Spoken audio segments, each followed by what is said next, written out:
Good evening. My name is Tom Livingston, President of the Norwalk Common Council, standing in for Mayor Rilling, who is out of town this evening. I would like to call the September 13th, 2022 meeting of the Common Council to order. It is now 7:33. Everyone can stand and join me in the Pledge of Allegiance, please. Pledge allegiance to the flag of the United States, to the republic for which it stands, one nation, under God, indivisible, with liberty and justice for all. Ms. Dixon, can you call the roll, please? Mr. Burnett, Present. Mr. Goldstein, Here. Ms. Johnson, Present. Ms. Najilski-Eichner, Present. Ms. Smith, Here. Ms. Ayers, Here. Mr. Uvelman, Present. Ms. Revoluz, Ms. Young, Here. Mr. Kites, Here. Ms. McMurr, Present. Ms. Alterman, Mr. Meek, Here. Mr. Livingston, Here. Ms. Shanahan, Here. Ms. Revoluz, Ms. Alterman. We have 13. We have a quorum. Thank you. All right. Moving on, we do not have minutes to approve tonight, so we'll go right to public participation. Mr. Manzi, has anybody signed up to speak? We do not have anyone signed up to speak, but if anyone would like to address the council, please raise your hand electronically now and I will unmute you. And you will have 3 minutes. Please state your name and address for the record.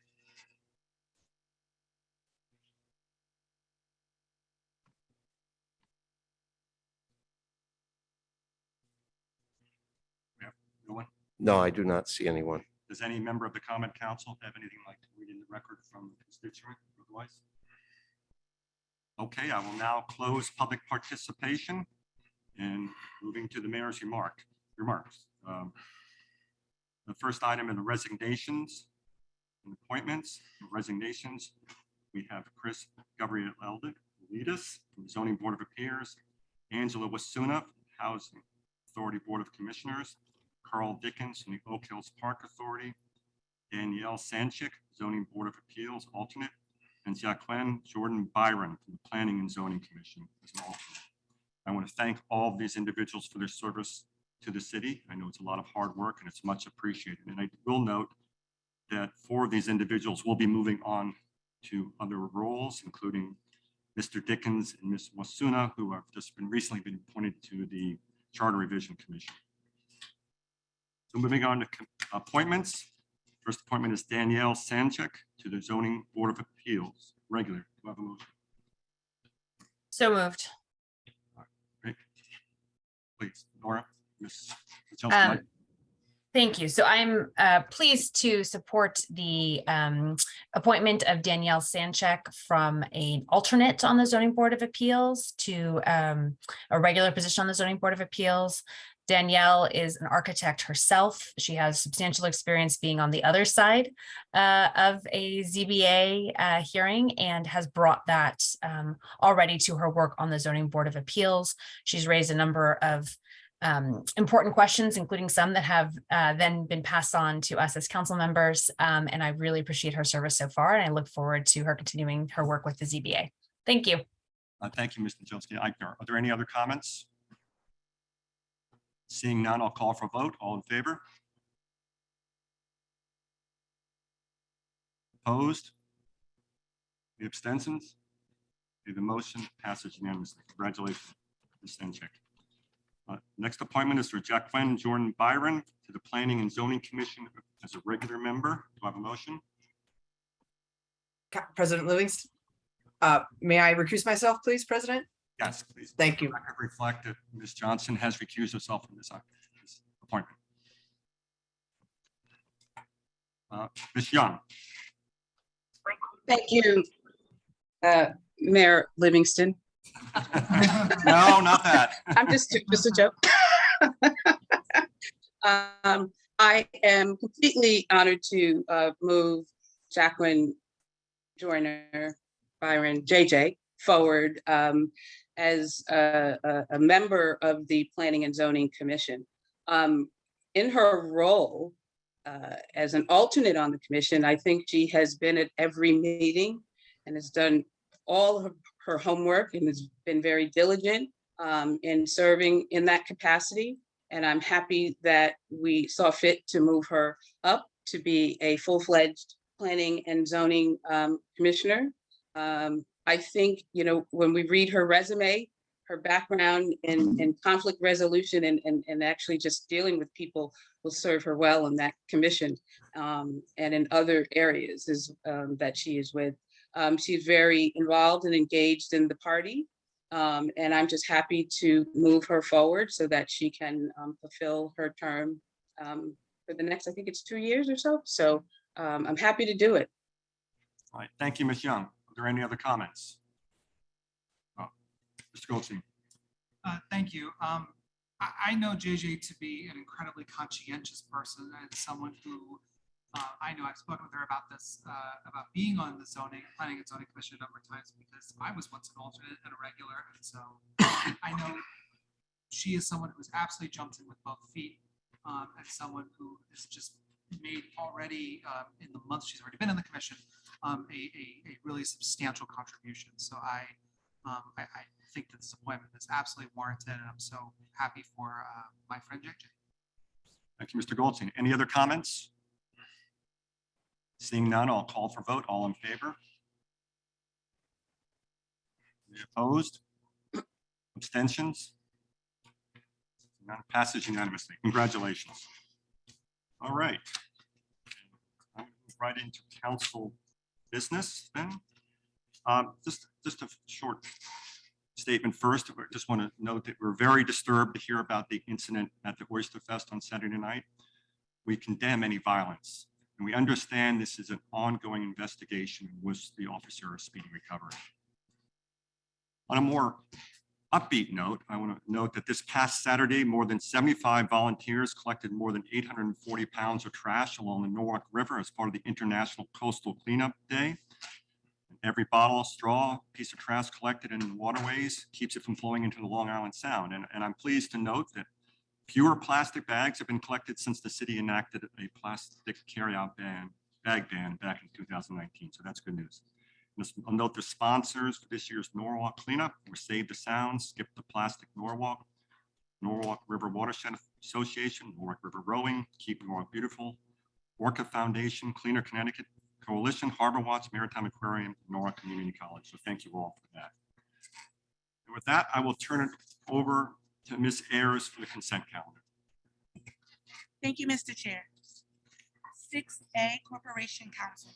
1. Settlement Hall v. City of Norwalk, claim number A18653, executive session.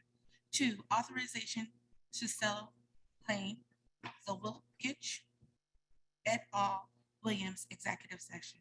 7A Public Safety and General Government Committee. Authorize the mayor, Harry W. Railing, to execute any and all documents necessary to apply for and accept grant funding for the Department of Justice under the fiscal year 2022-23 Edward Byron Memorial Justice Assistance Grant in the amount of $32,235. Account number to be determined. Authorize the Chief of Police, Thomas E. Kowalik, to execute any and all agreements, documents, and or amendments that may be necessary to implement programs under the Department of Justice fiscal year 2022-2023 Edward Byron Memorial Justice Assistance Grant, $32,235. Account to be determined. 3. Authorize the mayor, Harry W. Railing, to execute in all agreements, documents, and instruments with the State of Connecticut Department of Energy Services and Public Protection for the use and improvement of telecommunications facilities in Wilton, Connecticut. 4. Authorize the purchase agent, Sharon Connors, to issue a purchase order under state contract pricing for 10 vehicles per Norwalk purchasing guidelines not to exceed $420,000. Account noted. 5, authorize the Department of Public Works to have South Norwalk Electric and Water install 2 new streetlights on the existing utility poles on Bates Court in accordance with the attached plan at an approximate one-time fixed cost of $960 and an approximate cost of $40 per month to be paid for from account number noted. 6, authorize the Department of Public Works to have Eversource Electric install 3 new streetlights on the existing utility poles at the north, south, and west approaches to the intersection of Dover Street and Prospect Street in accordance with the attached plan at an approximate cost of $60 per month to be paid from an account number noted. 8A, authorize Mayor Harry W. Railing to execute any and all documents necessary to apply for and accept grant funds from the state of Connecticut Department of Transportation under the fiscal year 2023 Distracted Driving High Visibility Enforcement Grant in an account not to exceed $50,000, account to be determined. 8B, authorize the Chief of Police, Thomas E. Kowalik, to execute any and all documents, agreements, instruments, and amendments thereto as may be necessary to implement all programs under the State of Connecticut Department of Transportation fiscal year 2023 Distracted Driving High Visibility Enforcement Grant pursuant to such funding in an account not to exceed $50,000, account to be determined. B, Finance and Claims Committee. 1, for informational purposes only, narrative on tax collection date August 9, 2022.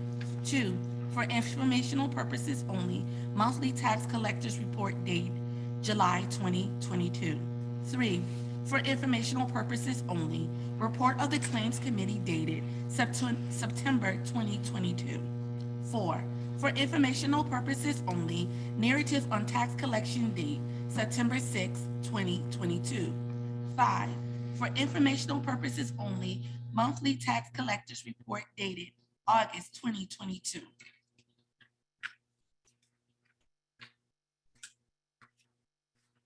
Seven, authorize the mayor, Harry W. Railing, to enter into contract with this contract, enter into contract with Vision Government Solutions for reevaluation of residential properties in an amount not to exceed $900,000, account number noted, tax assessor reevaluation, other professional services. 8, authorize the mayor, Harry W. Railing, to enter into contract with Safeguard Analytic, Inc. for reevaluation of the commercial properties in an amount not to exceed $160,000. $160,000, account noted, tax assessor reevaluation, other professional services. 9, authorize the mayor, Harry W. Railing, to enter into contract with Quality Data Services, Inc. for a 1-year managed cloud service in an amount not to exceed $22,500, account number noted. C, Economic and Community Development Committee. 1, authorize the mayor, Harry W. Railing, to sign all forwarding documentation required by HUD for the submission of the PY47 CAPER. 2, approve the sole source request for Getway signage with ABC Sign Corporation in an amount not to exceed $33,000, account numbers noted. D, Public Works Committee. 2, authorize the mayor, Harry W. Railing, to enter into subordination.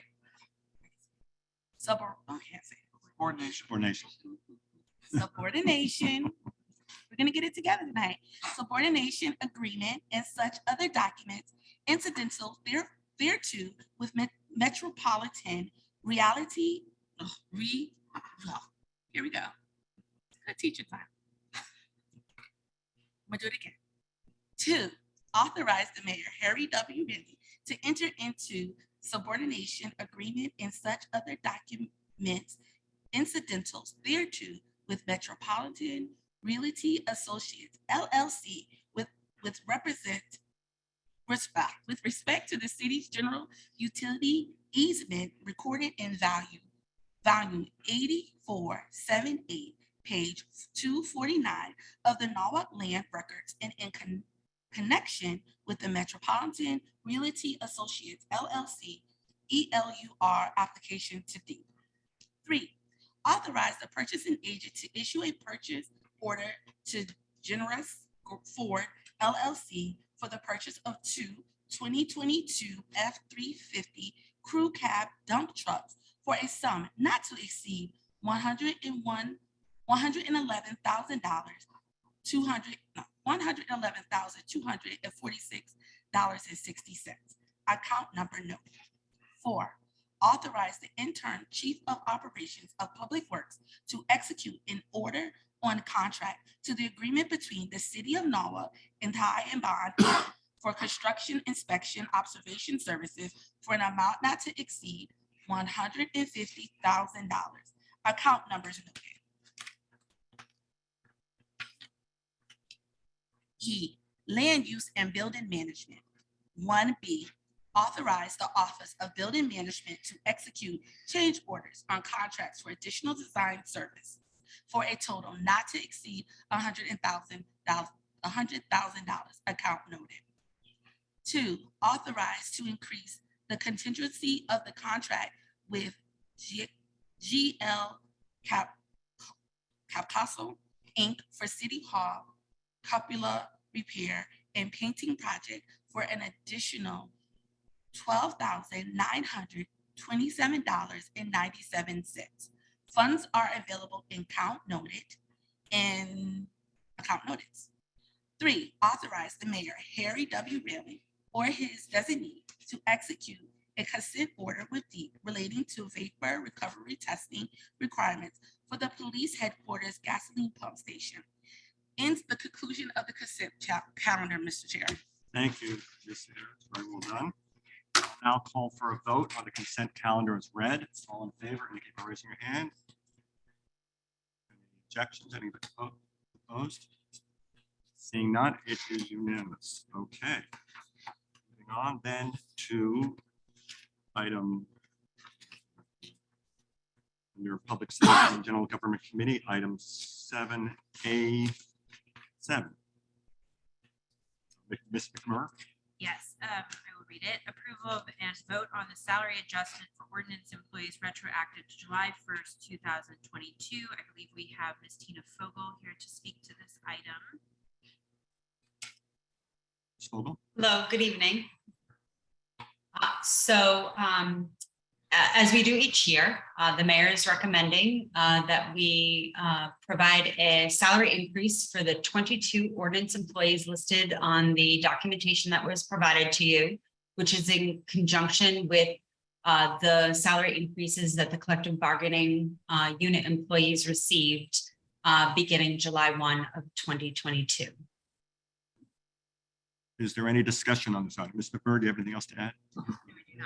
Any- Mr. Meek?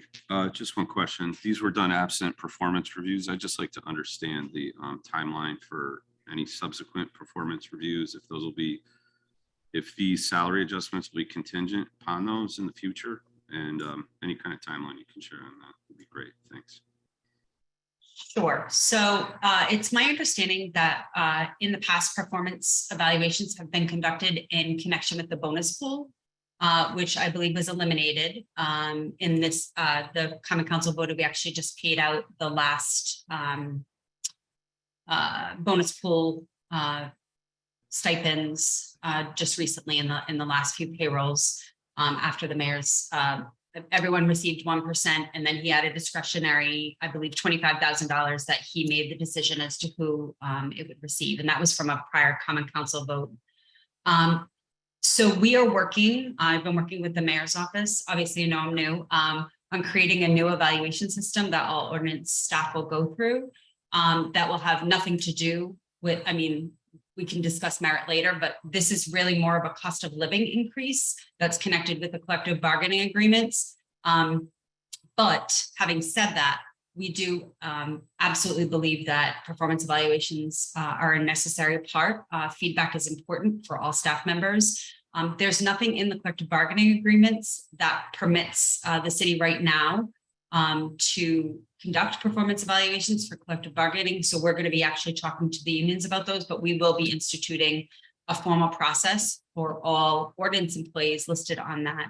And I believe, we'll go through the regular process where we would bring it to public safety and general government, then we would bring it to common council for review, and then we would implement. And I've been working with the mayor and his staff on creating both a timeline as well as a mechanism for which we can make sure that we really get a full 360 evaluation that not only involves performance, but also community interactions and other concerns that the city may have.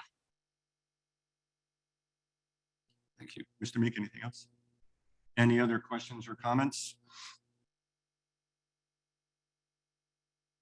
All right, seeing none, I'll call for vote. All in favor, can you keep raising your hand? Opposed? Abstentions? One vote against by Mr. Meek. The rest is unanimous otherwise. Okay. Moving on to finance and claims, items B, 6A and 6B. Mr. Burnett. Thank you, Council President Livingston. If it's in order and appropriate, I'd like to move both of these together. Yes, 6A please. and 6B, which reads as follows: requesting a special capital appropriation in an amount of $200,000 to increase the appropriation to fund the police cars and vans replacement account as noted to purchase 3 new vehicles.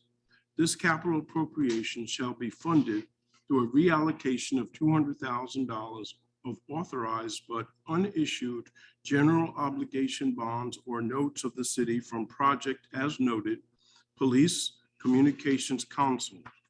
The $200,000 of bonds or notes of the city shall be issued in accordance with the provisions and the terms set forth in the original bond resolutions that authorize the issuance of bonds or notes of the city for project as noted, Police Communications Council.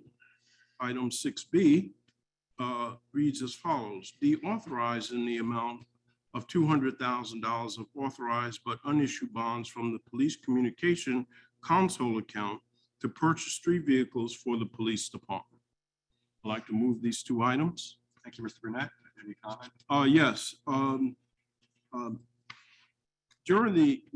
During the capital budget process, I advocated to try to identify additional funding for these 3 vehicles, and I'm pleased to see that we were able to identify the funds based upon projections of the Police Communications Council. We're confident that there'll be sufficient funds there, and this approach has been approved by the Planning and Zoning Commission, along with the Board of Estimate and Taxation, and the Finance and Claims Committee has also reviewed this request. So we are supportive of moving forward with the allocation for the 3 new vehicles.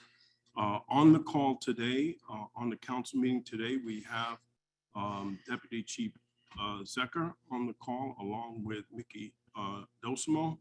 If there's any questions as it relates to any supply chain issues, et cetera, as to why we're bringing this forward at this time. Thank you. Mr. Burnett has moved the item. Are there any comments or discussion? I see Ms. Nadelsky Eichner, your hand raised. Thank you, President Livingston. So I will be voting in opposition to this item this evening, and it is no comment on the department's need for these vehicles, which I appreciate that they have brought to us before. But I am of the opinion that it is time for the city to make a concerted move to electric vehicles, and that really it would be in the city's best interest to put a moratorium on purchasing any cars and passenger trucks, anything that's sort of standard issue vehicle, until such time as we have a comprehensive plan in place. It will be a large undertaking. I recognize that I'm not saying that any cars we purchase should be electric immediately going forward, but I think it's really time for the city to make that commitment of putting a plan in place. And so I will not be supporting purchases of regular vehicles until we have sort of an outline of how we're going to make that transition. I think that there's funding available from the state and other options that we can be considering. And I know that this council and this mayor have a lot of commitment to it. And I think it's just time that we sort of put our energy into planning going forward so that we're not making purchases now that we will in retrospect wish we had done with more of an electric focus. So anyway, I really do appreciate the work of the police department in trying to figure out how to solve their problems. And I look forward to working with the mayor's office on getting an electric plan in place. Thank you, Ms. Nadjelski-Eichner. Are there any other comments or discussion? Ms. McMurray? Thank you, President Livingston. I just want to say that I think we all agree that there needs to be a movement towards electric and hybrid vehicles at the very least. And I've had many conversations with the police department about this. They are also very dedicated to this. Unfortunately, there's a supply chain issue right now, and we are unable to get those vehicles at this point in time. And we don't want to suffer a lapse in providing vehicles for this department that is much needed. So I just wanted to make that clear. Thank you, Ms. McMurray. And Mr. Goldstein. I must say, I've thought about this, and I think that this is one of these classic examples of when the practical runs up against the ideal. I want to highlight, first of all, that the police department started and made a commitment and has already purchased 10 hybrid vehicles. I think that they've also made a commitment to electric. I think we need to hold them to that. But I also understand that there is a clear need for vehicles, and even though supply chain issues are the watchword of our time and can sometimes be a euphemism, I just want to make sure, and I assume so, but I assume Deputy Chief Zaka can speak to this far better than I can, that the police department, voice its commitment to more sustainable green energy vehicles and a plan to develop electric. I don't want to kick this can down the road, but I don't think this vote is the one to do it on. So long as Deputy Chief Zaka and the police department are intent on making serious strides in an infrastructure plan to purchase electric vehicles and maintain them, so long as that assurance is given, I would be all right with voting for these 3 vehicles. Thank you, Mr. Goldstein. Before I get to Deputy Chief, I want to let Ms. Shanahan make a Yes, I'd like comment. to join in the comments of my fellow council people about the importance of making commitment to electric vehicles and other green initiatives in the city. I think Mr. Goldstein's comments about not letting the practical overwhelm the ideal in this circumstance is correct. But after this vote tonight, which I will support, after this, I will not be supporting the purchase of other vehicles that are not electric. Thank you, Ms. Shanahan. Deputy Chief Zaka, I see your hand raised.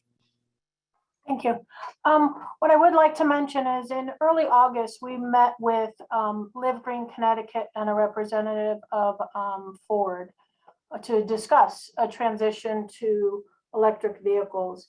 And even in those discussions, it became evident that the reality of moving to an electric fleet, it's not there yet. And it's more of a couple-year planning. And the first step in that is getting a site survey, even of if our location, if our electric here can support the charging stations, et cetera. And because there may be the potential that you would need an extra transformer.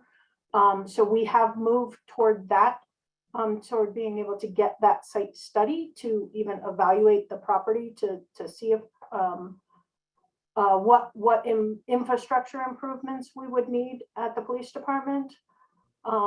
There's still quite a few issues related to trying to put the electric vehicles into a police fleet, including the battery life and needing to charge them, to start the vehicle while it's still on the charger, let it run, and certain things turn on.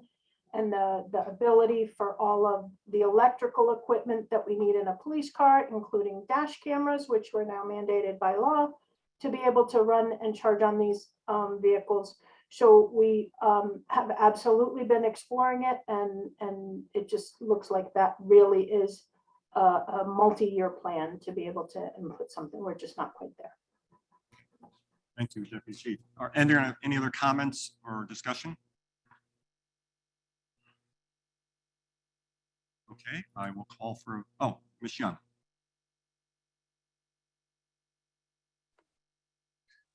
So I hear both sides of this, and I am squarely falling on the side of Chairman McMurr sentiments, and also, you know, what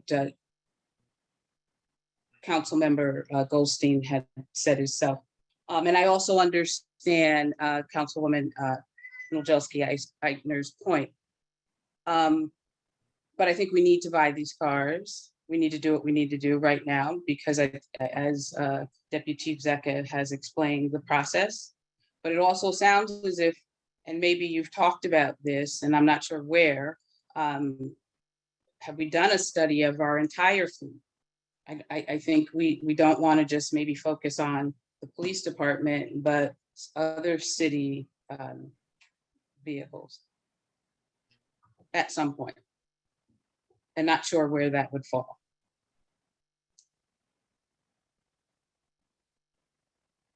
You finished, Michelle?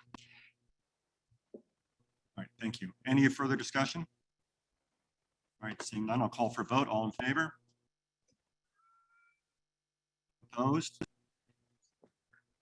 We have Ms. Nojelski-Eichner is opposed. Everyone else is in favor. Thank you. Okay, moving on to 7C, Economic and Community Development Committee. Item C3, Mr. Kides. Thank you. Item C3, authorize Mayor Harry W. Rilling to execute an agreement between the City of Norwalk and Fitzgerald and Halliday Inc., DBA FHI Studio, for planning services for Norwalk Complete Streets project in a total amount not to exceed $250,000. And the account number is noted. I'd like to move that and say the reason for this item being off consent this evening is to kind of highlight all the positive that the city's hoping to get from the complete streets, and I believe Mr. Travers is with us to speak to that. Jim, are you here with us tonight? Yeah. Yes, I am. Thank you, sir. So good evening, members of the council.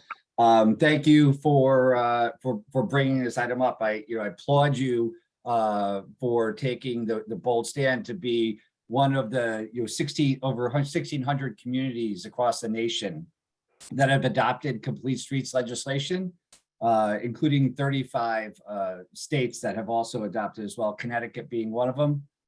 We are one of about a dozen cities in Connecticut that have taken this on.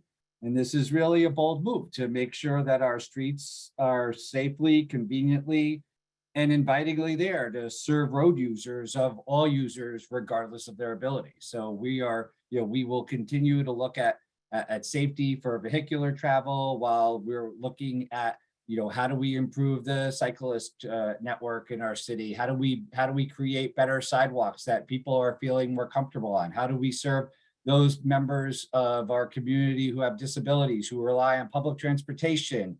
It'll heighten our communication with the transit district to ensure we have shelters for people to take public transportation. So we are excited to work on this.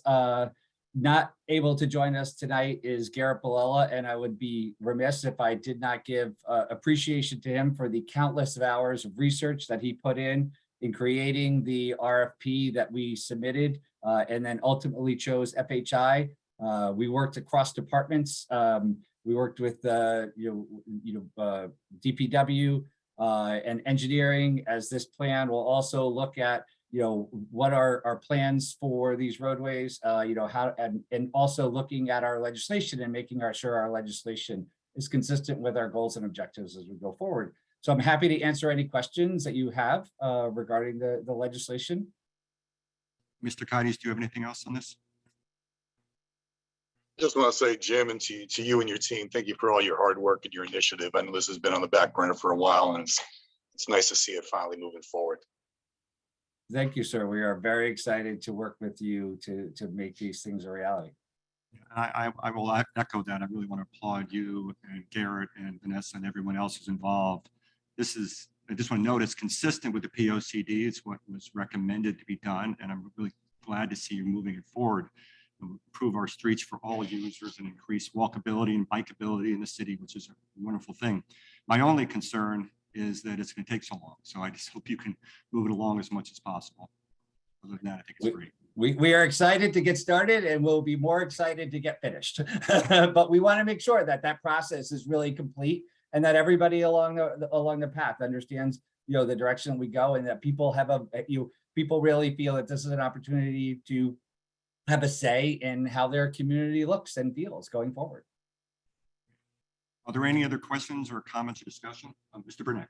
Yes, thank you, Council President Livingston.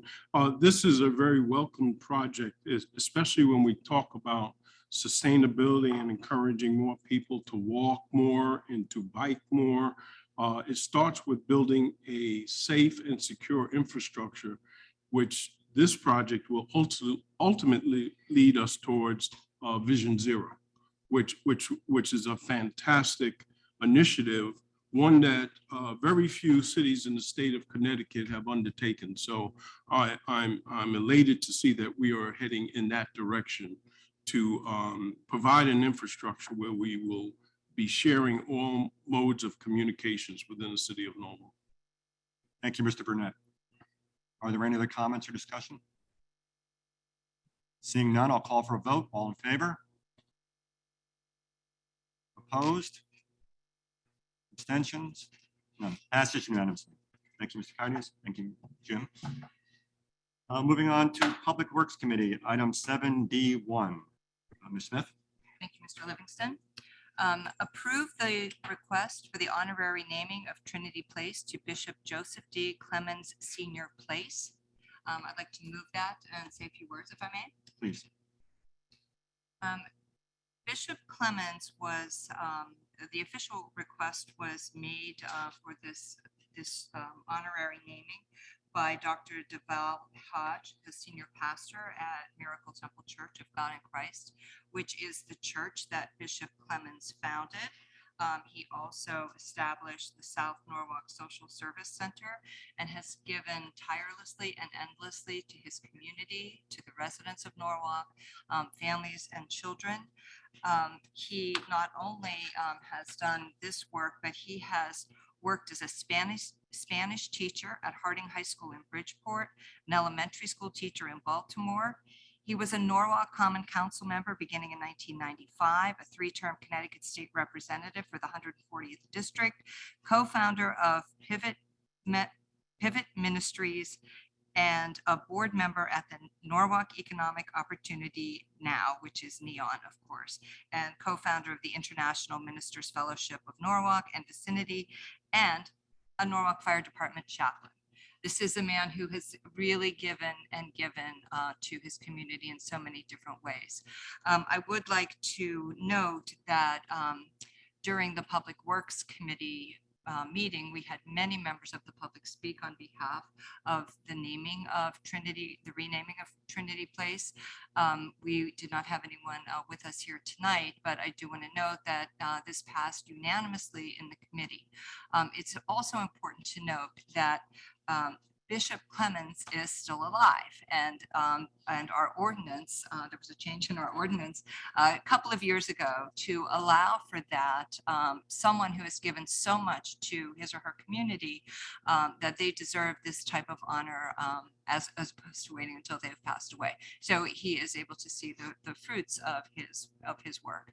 And so it did pass unanimously. I also need to point out that because he is alive, the ordinance does require a 2/3 + 1 vote tonight of the Common Council. And so I wholeheartedly support the honorary naming of this street. And I see Ms. Young has. Thank you, Ms. Smith. Ms. Young? You're On muted. mute. Darlene, mute. I got it. Pastor Hodge is on. Are there some people that are on as attendees? Are they not allowed to speak, or maybe is there no one there? Yeah, we anticipated they would speak in public participation. If there's no objection, I would allow them to speak now. Thank you. Hello, thank you very much. This is Hodge, the pastor for Miracle Temple. And to our honorable mayor and to all of you, the distinguished members of our Common Council for our great city. Just wanted to just share and lend my voice along with what has already been said. It was my desire to submit Bishop Clemens' name to our Public Works Committee and to the City of Norwalk Common Council to highlight the significant contributions of Bishop Clemens here in the Norwalk area. His public service and his deeds that I believe are respectable, his accomplishments, and his leadership in the faith community here. He is now 93 years old, the father of 5, grandfather of 16, has been in Norwalk for many, many years now, and also the husband to Mrs.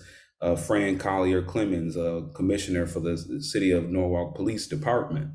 And so his labor speaks for itself, I believe. And I believe that this is a great time to honor a great man who has done so much here in the City of Norwalk. So thank you so much for the opportunity to share some thoughts with you all on this evening. Thank you, Dr. Hodge. Is there anyone else who wanted to speak on this item? Oh, Ms. Harris? Is there anyone else from the public? Either way, go ahead. I would just like to take the opportunity to echo all the great things that have been mentioned about Bishop Clemens. I am of the firm belief that you give people their flowers while they are able to see and smell them. And in his very seasoned age of 90 plus years, I think what greater tribute can we give a civil servant than to name a place after him? I also wanted to highlight, as we are discussing this, I don't see why we will not unanimously vote for this, as this is a worthy citizen. We have so many worthy citizens in our city, our great city, but it is these times that as a council, we get to acknowledge those people who have really blazed and set a standard for us all to fulfill. So I just again would like to echo and celebrate Bishop Clemens, as well as those other outstanding members of our community that continue to give us a standard to reach towards. Thank you, Mr. President. Thank you, Ms. Harris. Is anyone else who would like to speak? Mr. Burnett? Thank you, Council President Livingston. When one reviews the resume of Reverend Clemens, it clearly speaks of a commitment to service, a commitment to the community, and a commitment to making Norwalk a great place to live for all residents. It is one which is worthy of emulation and of the highest praise. As Council Member Ayers stated, there's a saying that goes, we should look to give someone their roses while they're still here. And I'm proud and honored to be part of this Common Council, which unanimously supports the naming of the street Trinity Place in honor of Reverend Clemens. He has laid the foundation for so many Norwalk residents. As a former Common Council member, it is his shoulders that I stand on as a current Common Council member. His decades of good deeds, sacrifice, and spiritual guidance are well-deserving of this esteemed honor and a lasting legacy for us all for years to come. Thank you. Thank you, Mr. Burnett. Does anyone else want to comment? Ms. Young? So I'm just going to make it very short and sweet because I think there's not much else that can be said about all of the good works of the Reverend Doctor. But I think we are, as Ms. Ayers and Mr. Burnett have said, we're giving him his roses and we're saying to him, well done, well done. And there's not much else that you can say about that. And he's going to leave behind very big shoes to fill. So thank you. And it is an honor and a privilege to be on the council at this time in history when we are really doing things. And I think even this appointment is this designation, if we all vote for it, will be history within itself. And so I am honored to be a part of this evening. Thank you, Ms. Young. Anyone else? Okay, seeing as Ms. Smith pointed out, this requires a supermajority +1. That's 11 votes. I'm going to ask Ms. Dixon to do a roll call vote, please.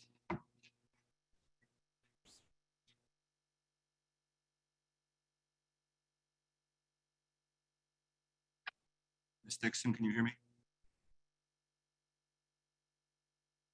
I think I'm, hello, oh. Now we can hear you. No. Okay, great, thank you. Did you want a roll call vote? Yeah, yes, please. Okay, I missed that, sorry. Okay, Mr. Burnett, Absolutely aye. Mr. Goldstein, Absolutely, yes. Ms. Johnson, Yes. Ms. Najolski Eichner, Aye. Ms. Smith, Yes. Ms. Ayers, Yes. Mr. Uvelman, Aye. Ms. Young, Yes. Mr. Kites, Yes. Ms. McMurr, Yes. Mr. Meek, Yes. Mr. Livingston, Yes. Ms. Shanahan, Yes. it's unanimous. And that is 12 votes. One more than one more than a supermajority. So congratulations. All right. So moving on to land use and building management, item 1A. Authorize the mayor, Harry W. Rilling, to execute an agreement with Tecton Architects to provide architectural design services for the South Norwalk Elementary School project for a total not to exceed $2,756,981. Account noted. This is the continuation of the development of a new South Norwalk school. The city issued an RFQ for architectural design services for the project. We received 9 responses and a selection committee made up of representatives of the Common Council, of the Board of Education, and the city interviewed 4 of those architectural firms and issued an RFP for 3 of them. Based upon a review of these proposals, Tecton was selected in large part because of their willingness and desire to bring the community into the design process to truly make Sono School an integral part of the neighborhood. And with that, we've invited Alan here to give just a short background of the project as a whole. So Alan, if you wouldn't mind. Good evening. Yeah, maybe I just take 5 minutes, if that's okay, to go over about that. 5 years of challenges we faced in terms of coming up with this project and acquiring the property to do this project. Okay, back in 2017, where the board has developed a school facility improvements plan, which included a construction of a new Columbus school, as well as the renovation of existing Columbus school for another magnet school in South Norwalk. With that plan, the site of Ely site was selected for that purpose. And because it's park property, we recognize that when use of other uses, state approval is required. So at that point, we reached out to DEP and discussed with the staff member multiple times together with our legal department and to develop a strategy how that could be accomplished. Because basically whatever land we use for school construction, we have to replace it. As we go through the process, we found that the existing site, when the city developed the park there, we accepted state and federal money for the construction of Ely Park. That process required us to deed the property for open space permanently. And without realizing it at the time, what happened is that the existing Nathaniel Ely Center, actually is a violation of those deed restrictions.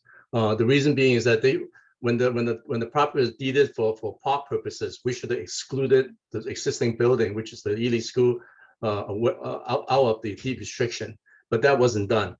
So as we talked to the representative of DEP, we were told that, you know, we could find replacement land, and the area that behind the North Community College was thought as to be large enough, as 10 acres, to be a part of replacement land. And we also told that, you know, in order to do a land conversion, which is also called a land swap, we need to have secured the control of the property that we want to swap. So based on those understanding, we actually hired the architects and designed the building on the Ely site. We actually went out and acquired 10 Tito court and 4 Tito court to make up the square footage that's necessary to build that new school. The proposed Columbus School at the time is for 450 students, for its pre-K to 8. So it's really a little bit unusual. It's not the standard elementary school. It's pre-K to 8. So we went through a lengthy process of designing building so that we can determine what total square footage is required of the site, so that we can find equivalent value in terms of land swap. After we designed it, we had all the information together. We submitted a grant for a request to the DEP for approval for the land conversion. At the time, the staff person that's been on DEP for a long time retired, and a different administrator, it's actually his boss, got involved in the discussion. His perspective is very different from the person we dealt with for a couple of years. The land behind community college was considered not acceptable swap. We had to find property in South Norwalk. And also his interpretation of the deed restriction and the existing Nathaniel Ely Center being non-compliant, we have to find land to replace that as well. Additionally, at the time, the approval needs to be approved by the National Park Service in Philadelphia. And the initial conversation between the state and the National Park Service was that this isn't going to happen. So with all that information and challenges, we stepped back and kind of refocused our strategy. And we realized that we have budgeted for 2 schools, but yet we didn't budget any acquisition money, land acquisition money. So we tried to find a piece of property that would work. And hence we looked at Hatch and Bailey property. But by combining the 2 schools into one, we save on construction costs. So we were able to find the money within the budget to acquire the property and budget enough money at this point, at least, to build a new school. The proposed school, South North School, it's for 682 students. It's from pre-K to 6. No, I'm sorry, pre-K to 8, pre-K to 5th grade, and it's basically will be able to accommodate pretty much all the South North student, and expecting some student will take school choices and go to like Columbus, the new, well, no longer called Columbus School, it's the Concord School, as well as other school that the Board of Ed will be developing in terms of a school of choice. So I think the whole South North community has about 800 kids or so, and we anticipate some kids may stay in different schools that they're going to now, as well as going to like Concord School and other maybe I think they're looking at Cranberry, not Cranberry, Wolf Pit School for another kind of a specialized elementary school. So within those considerations, we the school we're designing for is 682 kids. So at this point, we had acquired the property. We are working with a different division of the city in terms of traffic, looking at student access to the property, as well as we went off RP for architects. At the same time, we're going off RP for construction manager. The first step is hire the architect so that we can hire the traffic consultant, which is under the architect, to look at transportation, the pedestrian access needs and all that. At the same time, we are hiring the construction manager, which the RP is out right now. We are looking to interview them in I think it's about a week or so. Anticipate that we bring a recommendation to the Land Use and Building Management Committee in October to hire the construction manager. The schedule for this project is to start the design process. It takes us about a year and a couple of months to design it. And we're looking to go to the state for approval in December of 2023. That process would take about a month or so or more, and then we'll go out to bid. And so we will bid out in the middle of winter and anticipate that we can sign a contract for construction probably March or April 2024. And we anticipate completion on September 2025 for the fall semester. So that's a very quick synopsis of the process that we've run through for 5 years. One other thing I want to note is that the existing, with Columbus going to become the Concord School, the Lower Pona School, the existing building, it's at some point will be vacant. So there's some assets there that we can recapture. We also acquired the 10 Tito Court and 4 Tito Court, and we will continue a conversation about whether we want to sell those property in the future to recuperate some of our capital costs, expenditure that we made to acquire those properties. Thank you very much, Alan.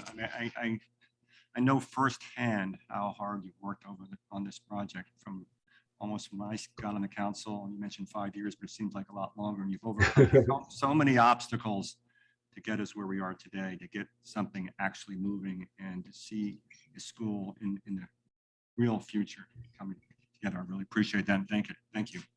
Any comments, Mr. Meek? Yeah, Alan, thanks for your hard work. I know this has been an odyssey. I just need to make a statement, and I'm not going to relitigate everything we talked about in committee the other night. I'll just say, you know, firsthand, when we onboarded Dr. Adamowski, I was excited about the idea of building a South Norwalk school. I took time off of work, drove him up and down South Norwalk, everywhere, and he saw the diamond in the rough at Ely, and that's where we went with all good intentions. Again, I'm not going to relitigate all this, just some facts. We'd have a brand new school open today, right now, maybe not for 680 kids, but 450. That would have given neighborhood children the preference to attend there. There's over $3 million in sunk costs there. The plan would have increased the existing recreational space by 20%, a full acre. So this decision from DEP and whoever is just extremely, extremely disappointing, not just being costly to Norwalk taxpayers, but more costly to our dearest stakeholders, our children who've not had a neighborhood school in decades. It reeks of an incredible lack of imagination and effort at these state levels and agencies to give us an exception for our children. These agencies make exceptions all the time for businesses, developers, but we couldn't get one for our kids. That just stinks. So, you know, we move forward and this is good, but I would really ask everybody to, you know, if you haven't been down to Meadow Street and Wilson Ave, 6 in the morning, this is a truck route. It floods. It's a stone's throw away from this school. So we'd better do the best job we can engineering some kind of solution that is going to mitigate being right in the smack of an industrial zone. I'm optimistic. I mean, you know, it kind of worked out at stepping stones considering we have King, AMEC, the transfer station, kind of a stone's throw from there. But again, that's not going to be 700 children. That's, you know, a few dozen families or maybe 50 or 100 families at any one time during the day.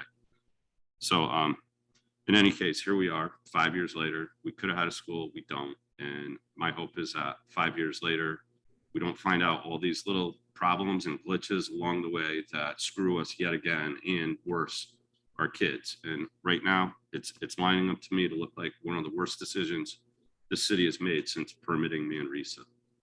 And that's all I have to say about it. Thanks. Thank you, Mr. Meek. Any further comment or discussion? Seeing none, I'll call for a vote. All in favor? Opposed? Abstentions? It is all in favor with the exception of Mr. Meek. So the item passes.